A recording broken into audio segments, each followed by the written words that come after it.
¿Qué tal? Nos acompaña hoy Carmen McEvoy. Carmen, ¿cómo estás? ¿Qué tal? ¿Qué tal?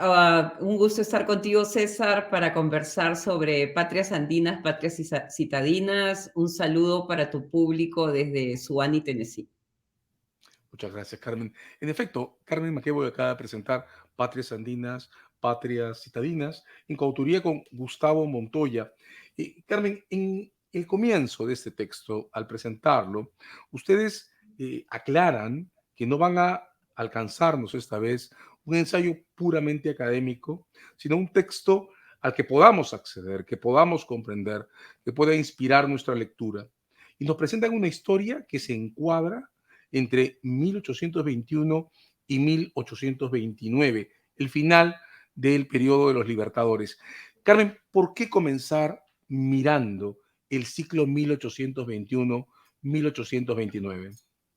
Bueno, primero que nada, yo creo que Gustavo y yo estamos en este camino de la difusión del conocimiento histórico. Yo creo que la historiografía peruana es de altísima calidad, pero nos falta mayor llegada a un público lector que realmente está necesitando en estos momentos tan difíciles de ciertas claves, ¿no? Entonces, pensábamos con Gustavo y hace mucho tiempo él ha trabajado a Bernardo Monteagudo, yo también, desde diferentes perspectivas. Bernardo Monteagudo aparece en el escenario político peruano entre el 21 y el 22.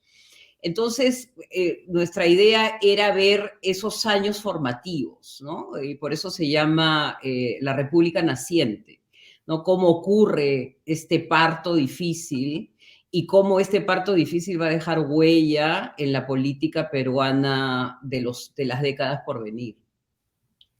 Hablando de las huellas, el libro comienza con una escena que en lo personal me ha parecido desgarradora. La mar, Mm. deportado desde Piura, embarcado en una balsa pequeña hacia Centroamérica, sin equipaje, sin despedirse de nadie, casi secuestrado del lugar en el que estaba. ¿Por qué comenzar con esa historia tan desgarradora? Porque yo creo que es la degradación por la lucha por el poder, ¿no? Que es lo que define estos años formativos, ¿no? Es la lucha por el poder, son los intereses personales los que se van a imponer. Y se imponen a un guerrero que si recuerda su biografía, tenía un entrenamiento previo en Europa, incluso enfrentando a los ejércitos napoleónicos fue prisionero de guerra, ¿no? Defendiendo España. Entonces él nace en Cuenca y la historia pues va narrando cómo termina sus estudios militares. Entonces probablemente era el militar más preparado de su generación. Y el final es un final desgarrador, ¿no? Porque yo cuando escribía y cuando conversábamos sobre el tema, ¿no? Lo que puede haber significado al que comandó el Batallón Perú en la batalla de Ayacucho, ¿no? Incluso se comenta que él escogió el lugar de la batalla porque consideró que era el más adecuado para el triunfo peruano, ¿no? El triunfo de las armas peruanas ayudadas por sus vecinos. Entonces, qué terrible historia, ¿no? Que el que te lleva a esa victoria, el que todos describen como un hombre austero, ¿no? Con una veta republicana en su comportamiento, termine en el medio del océano, como él bien dice, y me están mandando a la muerte, ¿no? Porque en esa chalupa, debe haber sido una chalupa, llega a Costa Rica y al poco tiempo fallece. Ahora, en el libro, te confieso, parte de lo conmovedor de la historia me parece enlazado con esas otras historias de otros militares de los ejércitos libertadores que Mm. terminan asesinados o deportados. Y ahí, permíteme hacer una digresión muy desde mi parte, pero 1829 es además un año particularmente simbólico para que nos aproximamos a estas cosas desde las leyes. 1828 fue el año en que dio a luz el Congreso la Constitución que Pasoldán llamó alguna vez la madre de todas las constituciones. Nuestras principales formas políticas provienen de ahí y al año siguiente, quien está a cargo del Estado es deportado de esta manera, sin Mm. ningún procedimiento político, institucional mínimo. Mm. Y este comentario, porque quiero desembocar en lo que creo que es uno de los ejes de lectura del libro de ustedes dos, la búsqueda de claves para reconstruir el ADN de nuestra forma de hacer política. Coméntanos esta construcción. ¿Qué buscan cuando están encontrando claves para un ADN que se mantiene en nuestra aproximación a lo político? Yo creo que hemos identificado un tema, ¿no? La Mar es como una suerte de prototipo, ¿no? De un hombre traicionado, ¿no? Y yo creo que acá el gran tema y que no lo hemos explorado en toda su dimensión es la traición, ¿no? Y es la traición que se enmascara con un discurso de salvación a la patria, ¿no? Entonces, ¿cómo este simulacro, ¿no? Un poco citamos a Baudrillard, ¿no? La simulación y el simulacro, ¿no? Cómo se comienzan a articular las bases para el simulacro, ¿no? Entonces, yo creo que ese ADN, ¿no? Nace con estas características, que hay que afrontarlas, que hay que encararlas, que hay que asumirlas con dolor, porque yo creo que es doloroso ver este viaje. Yo me lo trataba de imaginar en medio del océano, un militar al que le han quitado incluso la capacidad de defenderse, ¿no? Entonces, por ahí ir comenzando a ver el nivel de la traición y el enmascaramiento de la traición. Y como tú bien dices, con una ley que se pisotea, ¿no? Que la ley no existe. Para la lucha por el poder, lo único por eso que el primer capítulo se llama Salvo el cambiamiento, todo es ilusión, ¿no? Todo sirve como en un formato teatral, pero al final es la fuerza la que va a prevalecer, ¿no? Entonces yo creo que ahí empezamos a ir en esta suerte de viaje, ¿no? Viaje a lo más profundo, donde hay otra traición, ¿no? Y la otra traición son estos ejércitos guerrilleros, entusiasmados, que reciben a la columna de Álvarez de Arenales, que están listos para plegarse y que en el momento que la política decide moverse por el camino de la negociación, son traicionados y abandonados a su suerte, ¿no? Entonces hay como una clave de traición doble que se está dando en los orígenes de lo que sería la política peruana, ¿no? Y volviendo a tu reflexión, qué tal paradoja, ¿no? Que la Mar comience a escribir cartas desde Costa Rica pidiendo que el Congreso lo escuche, ¿no? Quiere hacer su descargo y no se lo permite, ¿no? Lo que significa que esa constitución a la que tú te refieres no tiene ningún valor real. Parece que lo real es ese cambiamiento que está más allá de la ilusión. Pero regresemos sobre esa construcción. Ustedes la presentan en el primer capítulo del libro y claro, uno la verbaliza y se queda con una impresión altisonante, pero esa construcción tiene una historia. ¿Nos cuentas cómo la encontraron? Bueno, empezó con el descubrimiento de este periódico, ¿no? El Despertar Republicano se llama, el Despertar Republicano, otra ironía, que es este periódico piurano, ¿no? Porque lo que también tratamos de incorporar al relato es toda esta virtualización de la política, ¿no? Hay una política del periódico, hay una política del rumor, una política de la confusión, ¿no?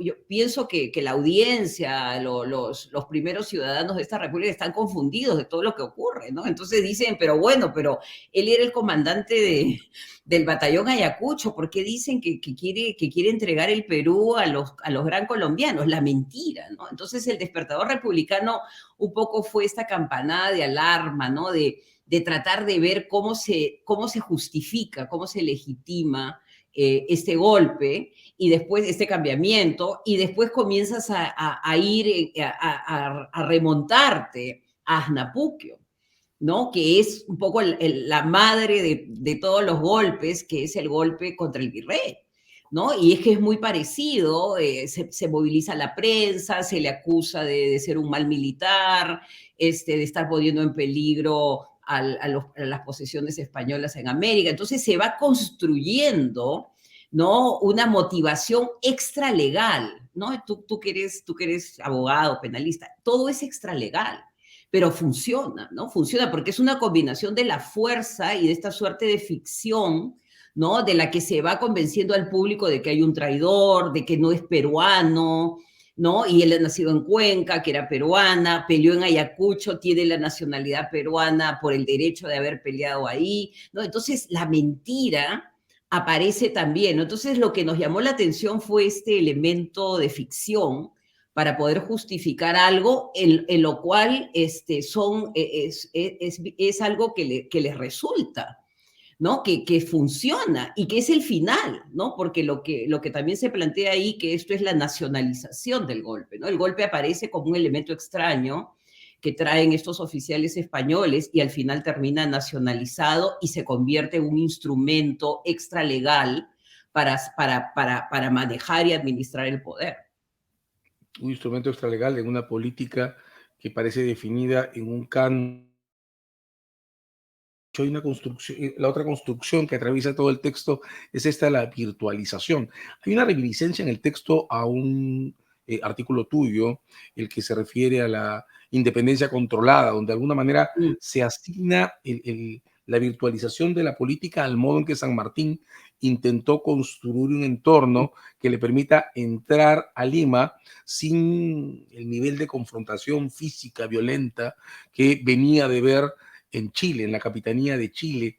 ¿Y cómo entender esta virtualización? De un lado está, lo has dicho, este discurso sobre el cambiamiento que envuelve procesos prácticos, del otro, lo hemos comentado, la ley que no regula los procesos políticos, y del otro, esa escena que querría repasar contigo, en que describen la política limeña como poblada, rodeada de una neblina que mm, no permite ver la realidad. ¿Qué mm. es la virtualización en todos estos procesos? ¿Cómo opera? Es interesantísimo, ¿no? Esto. Yo creo que San Martín venía, pues el tema es que nosotros somos como el destino final, ¿no? Entonces vienen ya ellos marcados por la anarquía, que no quieren repetir, aparte buscando un destino, ¿no? Monteagudo y San Martín, si no encuentran un destino en el Perú, pues, prácticamente no desaparecen políticamente, ¿no? Entonces, y el mismo caso de Bolívar, ¿no? Entonces, a lo nuestro, que sería un proceso en que se ve un nivel de creencia ideológica en esa discusión que se da entre los republicanos y los monarquistas. Ahí tú ves que sí se está jugando por una serie de conceptos como mérito, ciudadanía, virtud. Eso desaparece. ¿No? Eso desaparece porque van entrando otras agendas paralelas, ¿no? Y Lima es como una especie de cruce de caminos, ¿no? Y en este cruce de caminos, San Martín se da cuenta que no tiene muchas opciones si entra en la decisión militar, ¿no? Que era la que Álvarez de Arenales le sugería para la sierra. Entonces él dice, acá hay que negociar, y por eso se llama la independencia controlada. ¿Cómo frenar el proceso para evitar que esto no nos lleve o no los lleve a ellos a la anarquía que vivieron, no solamente en Chile, pero más bien en las Provincias Unidas del Río de la Plata? Él está viendo que eso es lo que corresponde, digamos, lo que corresponde al proceso, y él lo quiere frenar, ¿no? Y lo frena al costado teniendo a un radical, porque Monteagudo había sido, pues, había estado en las republiquetas altoperuanas, él era un ultra, pero un ultra que vive, que tiene como dos registros, ¿no? Por un lado, exacerbar las contradicciones, intensificar las contradicciones, y por el otro lado, controlar el Congreso, ¿no? Entonces nos encontramos con una variedad de personalidades y O'Higgins que le pide a San Martín que evite derramar sangre, ¿no? Que sea más bien una negociación política. Entonces, esa negociación política, como lo señalamos en el libro, te obliga a una política del rumor, de la mentira, ¿no? Y poco a poco van cercando al virrey. Es interesante, ¿no? Cómo la prensa y toda esta serie de rumores que van surgiendo obligan a la Serna a abandonar Lima, cosa que no debe haber hecho, ¿no? Pero cómo funciona. Entonces yo creo que acá estamos también encontrando una clave, ¿no? Que es la clave de cómo controlar las mentes, ¿no? De las personas y llevarlas, y si tú te das cuenta hay una escena que es fantástica, ¿no? Que todos corren a los portones de la ciudad porque dicen que están llegando los españoles y los españoles no están llegando, ¿no? Entonces es una sociedad confundida en la niebla de la guerra, ¿no? En la niebla de la guerra a lo que nosotros llamamos Lima espectral, ¿no? Lima cumple un rol y lo sigue cumpliendo, que es generar rumores, generar mentiras, historias todos los días sucesivas y que no permiten la institucionalidad, pero que también se convierten, junto con los mecanismos extralegales, en una manera de hacer política. Y es una política que va destruyendo a los enemigos, pero que no va construyendo en paralelo ningún tipo de sostenibilidad política, ¿no? Es una política que a partir de la palabra hace lo mismo que hacen los golpes de Estado, que se nacionalizan o normalizan en el ciclo, ¿no? Cuentan ustedes 5 golpes de Estado en menos o prácticamente 10 años. Pero en esta historia hay un personaje que acabas de mencionar, que es el Cabildo de Lima, Mm. el papel que ocupa en el retiro de Monteagudo de su posición y que vuelve a aparecer después con Piérola en la entrada por Cocharcas. ¿Qué significa Lima en este proceso?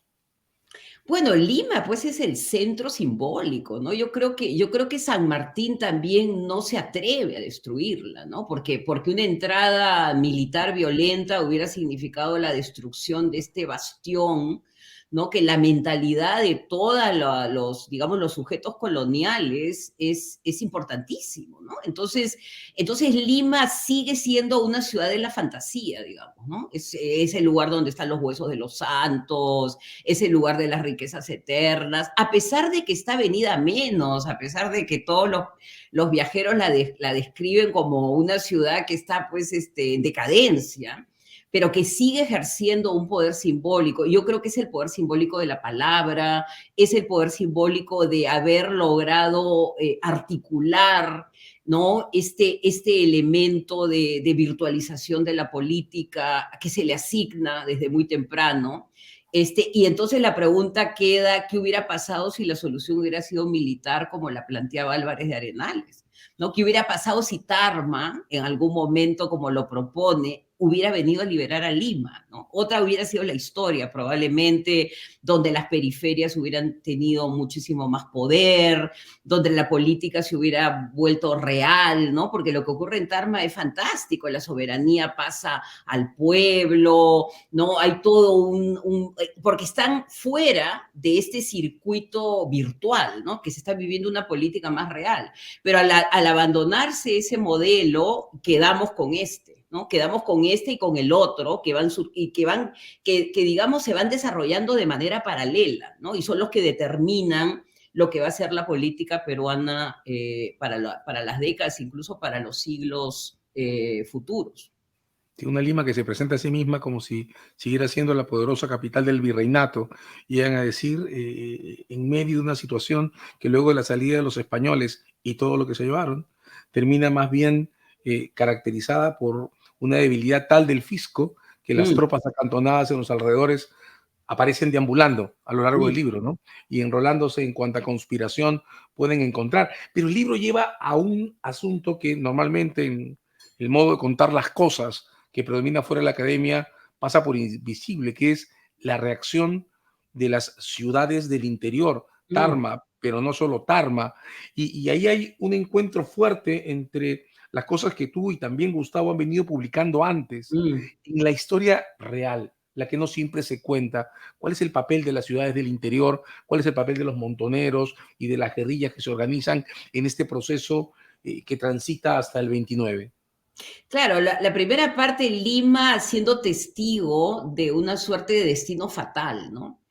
Siendo testigo de estos cambiamientos permanentes, ¿no? Porque todos estos complots, todas estas conspiraciones, ¿no? Que si tú recuerdas, los que conspiraron en la década del 20 son defenestrados en la década del 30, ¿no? Entonces es como un laberinto, ¿no? Una repetición del libreto con diferentes actores. Yo creo que eso es parte de nuestra contribución, ¿no? Se deja un libreto, una coreografía, una escenografía, y quien venga está atrapado y Lima lo atrapa, ¿no? Lima crea, digamos, esta niebla donde todos se van a ver envueltos. Pero por otro lado está la otra política, ¿no? Está la política de estos guerrilleros de la Sierra Central principalmente, ¿no? Que son los que conocen muy bien todos los recovecos y los caminos que transitan, los conoce muy bien Gustavo,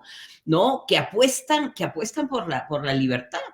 O sea, que apuestan por lo que estos patrianos, ¿no? Esta patria un poco itinerante, ¿no? De estas fuerzas que vienen a liberarlos y con las que se van a aliar, apuestan por eso, ¿no? Entonces, y se organizan, y están los gobernadores, y se les da títulos militares, ¿no? Es todo un mundo, ¿no? El segundo capítulo, el desembarco de San Martín y la llegada de estas fuerzas a la sierra, es todo un mundo vibrante, ¿no? Con aldeas que los reciben, con comida, con fiestas, ¿no? Entonces está la esperanza de la libertad. Y la libertad entendida como libertad para administrar sus tierras, una libertad que digamos, de sus recuerdos, de participación de algunos en la revolución del Cusco, incluso hay imágenes de Tupac Amaru, pero por optar por el camino de la negociación y del control, se les deja abandonados, ¿no? Y ahí se ve que ellos entienden perfectamente que ellos tendrán que determinar cuál es el camino. Algunos de ellos comienzan una tarea, digamos, de bandoleros, atacando a otros pueblos, ¿no? Es como una suerte de autodestrucción, ¿no? De un movimiento que tenía muchas capacidades de haber transformado políticamente a esa zona. Y después se desengancha Lima de ellos y los deja un poco abandonados a su suerte, ¿no? Entonces es la historia de un potencial, yo creo, de un potencial, Tarma como un lugar de organización, pero no solamente Tarma, se trata de mostrar los diferentes pueblos que están actuando, y al final la sensación de la desesperanza y el asumir que están solos y que van a tener que tomar sus propias decisiones, ¿no? Entonces, algunos que se pasan de bando, ¿no? La traición también se convierte en otro elemento digamos, traición entre comillas, ¿no? Es un elemento de sobrevivencia, la necesidad de decidir para sobrevivir, ¿no? Y yo creo que es la historia trágica también de la otra opción, ¿no? Que es la patria andina. Ahí hay un instante que angustia y desespera, ¿no? Describen ustedes un fuerte movimiento de adhesión al imaginario patriótico desde provincia, desde Tarma, desde los montoneros, pero no se llega, no encuentran un punto de unión, convergencia, con una Lima partida entre sacar a Torretagle, organizar el ingreso de Bolívar. ¿Qué Mm. falló en tu lectura, Carmen? ¿Por qué no fue posible conglomerar en un solo esquema convergente las intenciones de la ilustración de Lima, más Mm. allá de todas estas disputas entre si monarquía constitucional o república, y todo este empuje desde las provincias por adherir a este ideal patriótico? ¿Qué nos faltó? Probablemente una mayor conciencia de lo que estaba en juego, ¿no? Yo creo que Bolívar en ese sentido tiene mayor experiencia, entrenamiento en enfrentar facciones, ¿no? Ahí el personaje trágico creo que es Ribagüero, ¿no? Ribagüero es un personaje trágico porque está atrapado porque tiene sus conexiones, ¿no? Interesante ver las conexiones y los seguidores que tiene Ribagüero en el interior del Perú, ¿no? Se le veía como un posible líder, pero Bolívar manda sus avanzadas, ¿no? Manda Sucre, va tomando el pulso a este faccionalismo, ¿no? Que es un poco lo que el mismo Bolívar dice, ¿no? Es el nudo del imperio.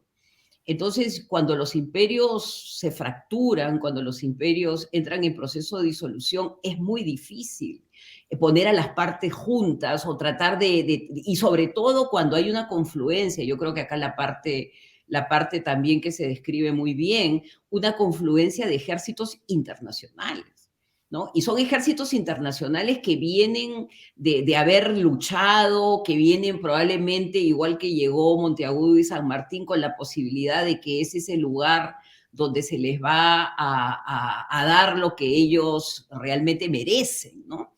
Entonces hay muchas expectativas.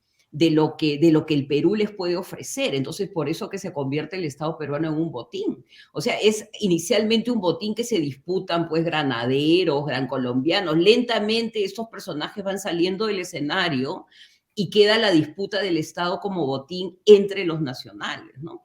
Entonces, para hacer quizás la respuesta más concreta, era difícil en esa situación de fractura encontrar una mente, ¿no? Una mente y un liderazgo potente que hubiera intentado, que hubiera podido lograr entender todo el panorama, ¿no? Porque yo creo que un poco nuestra contribución, y sé que probablemente tiene limitaciones, trata de ver el proceso en simultáneo, ¿no? Entonces tú lo puedes ver probablemente como un historiador a la distancia, ¿no? Pero en el momento que están ocurriendo los eventos, ¿no? Y cuando Ribagüero, que promovió un golpe o que estuvo con los golpistas, también va a ser defenestrado, es como que lo que cunde es la desesperación. Y tú te vas dando cuenta de eso en el relato de Vidaurre, que es un hombre brillante, es el experto en Maquiavelo, que está confundido. Se va a hablar con el Cabildo, después se va a hablar con Santa Cruz, está confundido. Y el caso más lúcido es Pando, ¿no? Pando, cuando describe lo que va a pasar o lo que viene pasando, ya te vas dando cuenta, pues, que están horrorizados con el nivel de fractura política que está ocurriendo en el Perú y que todos predicen que va a volverse peor todavía, ¿no? Y es verdad, porque en la década del 30 pues viene la anarquía, la guerra civil, la guerra internacional, y el Perú pierde su hegemonía en el Pacífico, ¿no? Y Valparaíso sustituye al Callao. O sea, esa es la consecuencia real de toda esta historia. De varias formas, el horror aparece siempre cuando los esquemas racionales no logran respuestas prácticas para una realidad que los desborda, ¿no? Y en la historia que cuentan está claro que esa realidad práctica es la realidad de la guerra, de la toma del poder por la fuerza. Pero ustedes en el libro ensayan un giro que me fascina en términos de método, tengo que decírtelo.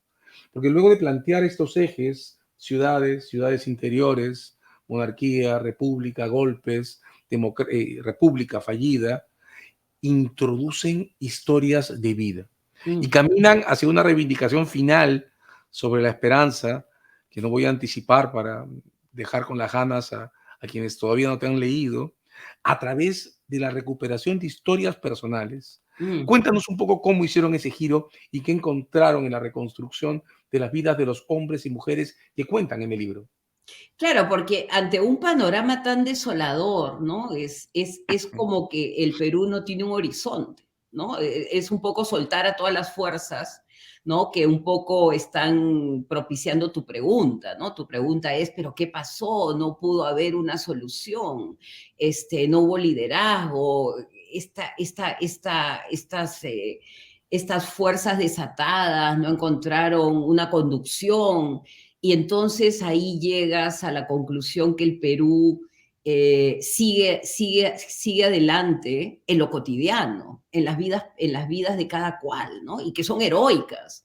Y son heroicas en ese contexto, ¿no? Porque, por ejemplo, las Toledo, ¿no? Que son estas mujeres que cortan el puente, que convocan a los pobladores de Concepción para que no entren los ejércitos represores, que justamente el abandono de las columnas de San Martín están permitiendo, ¿no? O el caso de María Parado de Bellido, o el caso de curas movilizando. Entonces, la historia, la energía sigue, no muere, ¿no? Y yo creo que ahí está lo que más nos conmueve de la historia del Perú, ¿no? La historia del Perú es una historia, pues, de fracasos, probablemente por su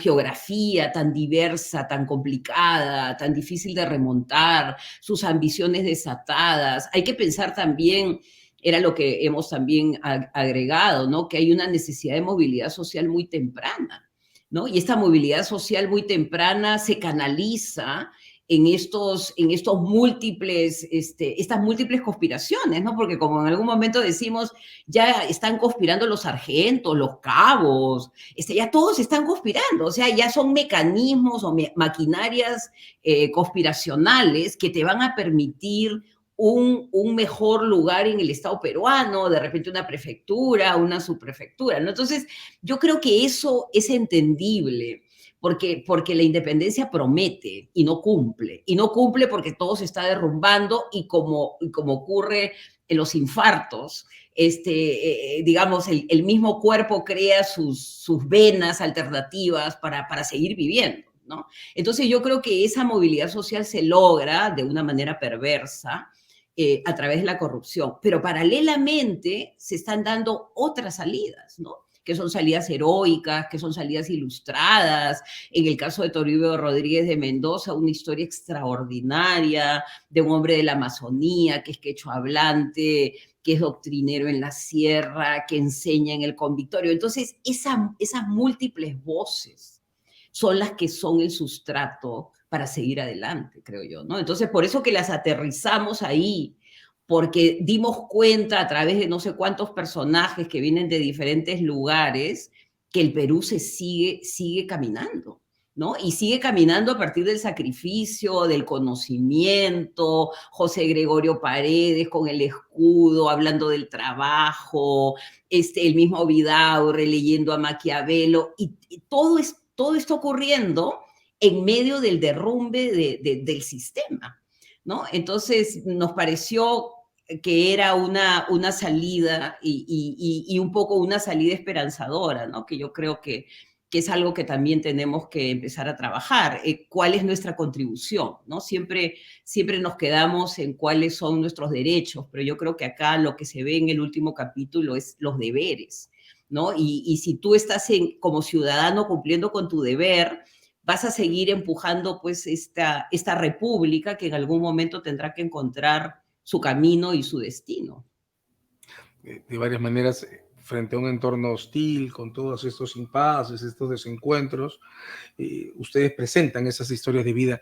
Y déjame preguntarte esto, hay un factor común en el modo en que las cuentan, y es que siempre hay un origen local, una persona que se construye a partir de un entorno en Mm. condiciones desfavorables y mirando a una república incompleta. ¿Es esto, Carmen, una invitación de ustedes, tú, Gustavo, a que empecemos a mirarnos otra vez Mm. desde nuestras historias y desde nuestros entornos más directos, nuestras localidades? Sí, yo creo que hay una apuesta, ¿no? Y que en algún momento lo mencionamos, ¿no? Que la piedra fundamental, el núcleo de la República para los primeros ideólogos que son extraordinarios. O sea que yo creo que otro elemento interesante es cómo se puede haber creado ese vocabulario, esa conceptualización en medio de todo esto, ¿no? En medio del cierrapuertas, en medio de la política espectral, en medio de la guerra, se está dando la discusión en la abeja republicana, ¿no? Y la abeja es el trabajo, entonces yo creo que es recuperar probablemente la piedra angular de la república, que es la municipalidad.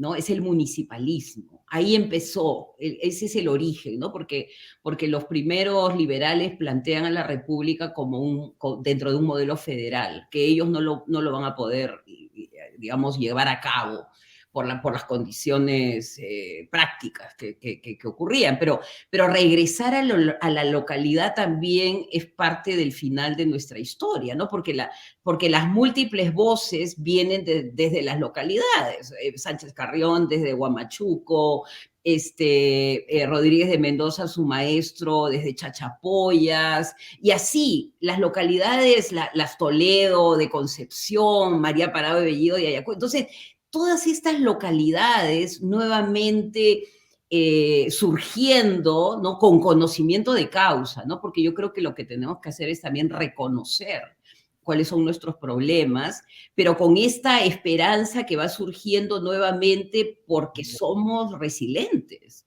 ¿no? Porque tenemos una capacidad de resistencia a estos 200 años donde la historia se ha venido repitiendo, como tú bien dices, como bien dijiste en tu presentación, como una suerte de mito del eterno retorno, ¿no? Que das vueltas y vueltas sobre lo mismo, ¿no? Y a pesar de eso, el Perú existe, el Perú contribuye con su conocimiento al mundo y estamos tú y yo conversando sobre la historia del Perú. ¿no? Entonces, no nos han vencido. Y yo creo que hay que comenzar a comunicar, ¿no? Yo que he estado en Michoacán, en la celebración de Imazuma, donde Lima no le dio mucha importancia, sin embargo, en Michoacán estaban los maestros de escuela, los niños bailando, ¿no? Entonces, que la germinación, que la vuelta a la vida, que los almácigos empiecen en esas municipalidades, ¿no? Esas municipalidades que, como muy bien sabemos, han sido también tomadas por la corrupción, ¿no? Entonces, por ahí empezar esta suerte, como llamaban en el siglo XIX, de regeneración, ¿no? Probablemente es uno de los mensajes esperanzadores de este libro, ¿no? Porque Lima tiene sus taras, ¿no? Y hay que conocerlas también. Lima te envuelve. Entonces, probablemente salir de esa lógica y regresar a este mundo, digamos, de tu propio distrito, de tu propia provincia, ¿no? Podría ser un buen ejercicio para reiniciar el ciclo de 200 años más. Muchas gracias, Carmen. Es Carmen McEvoy, Patrias Andinas, Patrias Citadinas, esta vez con Gustavo Montoya, mostrándonos una pauta para empezar a volver a mirarnos a partir de nuestra propia historia. Carmen, nuevamente gracias por compartir este rato con nosotros. Gracias a ti, César, por la invitación y los invito a tu audiencia a que lean este libro. Creo que lo hemos hecho con mucho cariño. Ha sido un libro difícil de escribir, pero que yo creo que después de 200 años hay que tratar de comenzar a rectificar el rumbo, ¿no? Y llevar a nuestra república al destino que merece.